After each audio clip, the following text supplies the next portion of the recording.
4.6 billion साल पहले का समय, एक ऐसा वक्त जहां कुछ भी फेमिलियर नहीं था। ना धरती जैसी हरियाली, ना दरिया, ना आसमान में चांद सितारे जैसे आज हमें दिखते हैं।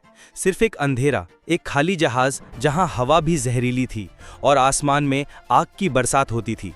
जैसे किसी हॉरर मूवी के ओपनिंग सीन में एक लाल रंग का खौफनाक स्काई हो, वैसा ही लगता था पूरा यूनिवर्स। लेकिन इसी खौफ के बीच एक कहानी लिखी जा रही थी, एक कहानी जिसने हमें, तुम्हें और इस पूरी जिंदगी को जन्म दिया। सब कुछ शुरू होता है एक बड़े से धमाके से। बिग बैंग के बाद बची हुई धूल, गैस और पत्थर की लाखों टुकड़े ब्रह्मांड में तैर रहे थे। जैसे हवा में लाखों बिखरे हुए शार्ड्स ऑफ ग्लास एक दूसरे से टकरा रहे थे। हर टकरार, हर एक्सप्लोजन एक नई चिंगारी बनाता। ये टुकड़े धीरे धीरे ग्रेविटी के जाल में फंसने लगे। ग्रेविटी एक इनविजिबल शिकारी जो हर चीज को अपनी तरफ खींचता गया। धीरे धीरे छोटी छोटी रॉक्स ने मिलकर बड़े बड़े पत्थर बनाए और बड़े पत्थर ने मिलकर एक लाल जलता हुआ गोला बना, हमारी धरती। लेकिन ये धरती अपने जन्म के वक्त एक जिंदा ज्वालामुखी थी। सोचो, सरफेस पे हर जगह लावा के समुंदर उबल रहे हैं। टेम्परेचर्स इतने ज्यादा कि लोहा और पत्थर तरल हालत में पिघलकर बहते थे। आसमान में कार्बन डाइऑक्साइड, अमोनिया और मीथेन की जहरीली हवा थी। ये कोई घर जैसी जगह नहीं थी, ये एक ऐसा डरावना प्रिजन था जहां मौत के अलावा कुछ नहीं।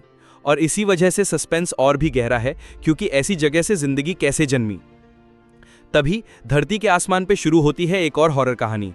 करोड़्स मीटियोर्स और कॉमेट्स एक के बाद एक धरती पे टकरा रहे थे। हर इम्पैक्ट एक महाविनाश जैसे धमाके से होता। सोचो, हर 10 मिनट में एक एक्सप्लोजन जिसमें एक पूरा शहर उड़ा जाए, बस वही स्केल था। ये बम्बार्डमेंट ने धरती को तोड़ फोड़ दिया, सरफेस को तराश दिया, लेकिन इसी के साथ एक सीक्रेट गिफ्ट भी दिया। ये कॉमेट्स अपने साथ ले आई थी आइस, और आइस से आई पानी। हाँ, वो पानी जो आज हम अपने समुंदर में देखते हैं, वो शायद किसी दूर के कॉमेट का तोहफा था। एक हॉरर जैसा अटैक जो आयरनी में एक ब्लेसिंग बन गया। धीरे धीरे लावा के समुंदर ठंडे होने लगे, क्रस्ट बनने लगा जैसे एक बर्न्ट रोटी के ऊपर का सूखा लेयर।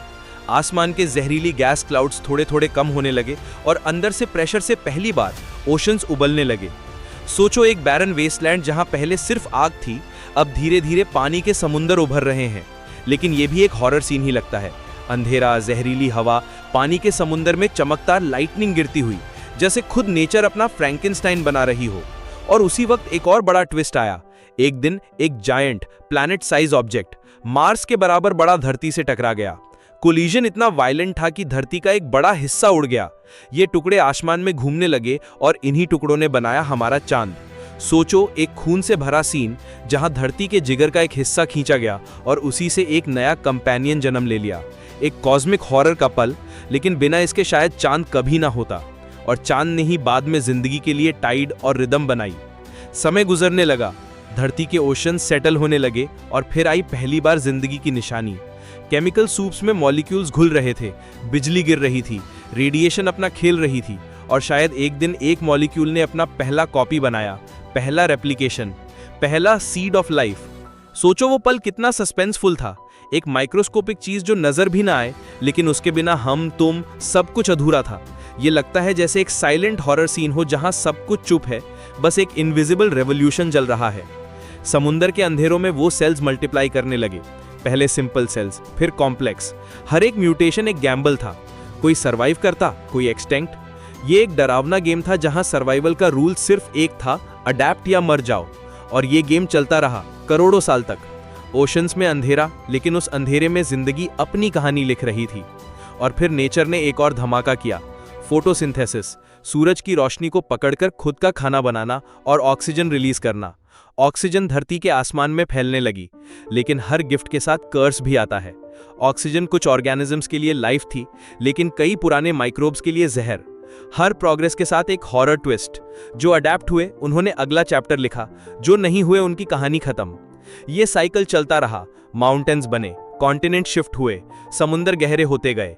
फिर आए पहले जायंट सी क्रीचर्स, फिर पहले लैंड प्लांट्स, फिर इंसेक्ट्स, एम्फीबियंस। सोचो, वो पल जब पहली बार किसी क्रीचर ने समुद्र से बाहर कदम रखा, मिट्टी को छुआ और हवा की सांस ली। ये एक ऐसा सस्पेंस सीन था जहां पूरे प्लैनेट की कहानी एक कदम पे टिक गई। अगर वो कदम फेल होता तो आज हम यहां ना होते। और फिर मास एक्सटिंक्शंस, कभी एस्ट्रॉइड धरती को हिट करता, सब कुछ मिटा देता, कभी सुपर वॉल्केनो इरप्ट करते, आसमान को जहरीली स्मोक से भरता, 90% स्पीशीज खत्म। लेकिन जो बचे उन्होंने नए एरा शुरू किए। डायनासोर्स आए, दुनिया पे राज किया, लेकिन एक और एस्ट्रॉइड ने उन्हें मिटा गया और उनके जाने से एक छोटी सी मैमल स्पीशीज को मौका मिला और वही बन गई इंसान का एंसेस्टर। सोचो, इस कहानी को एक हॉरर थ्रिलर के जैसे देखो। हर नए चैप्टर में एक बड़ा ट्विस्ट, एक खून से भरा सीन, एक सर्वाइवल का गैम्बल। धरती का फॉर्मेशन एक नाइटमेयर जैसे प्रोसेस था, लेकिन उस नाइटमेयर से ही हमारी कहानी जन्मी।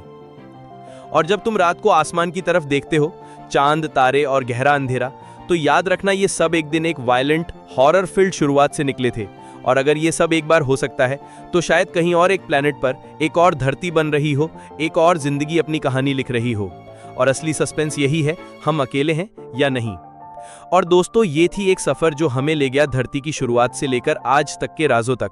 एक कहानी जिसमें हर चैप्टर एक नया ट्विस्ट था, कभी हॉरर, कभी सस्पेंस, कभी एक मिरेकल। हम सब इस कॉस्मिक जर्नी का हिस्सा हैं और अभी भी यूनिवर्स के पास हमसे छुपाने को अनेक सीक्रेट्स बचे हैं। कौन जाने कल को साइंस हमें क्या नए राज दिखाए। बस एक चीज याद रखना, क्यूरियोसिटी को कभी मत मरने देना, क्योंकि वही तुम्हें नए जवाब तक ले जाती है। मैं मिलता हूं तुमसे एक और थ्रिलिंग, इंटरेस्टिंग और माइंड ब्लोइंग वीडियो के साथ। तब तक के लिए ख्याल रखो, एक्सप्लोर करते रहो और वंडर करते रहो। बाय गाइस, मिलते हैं अगले वीडियो में।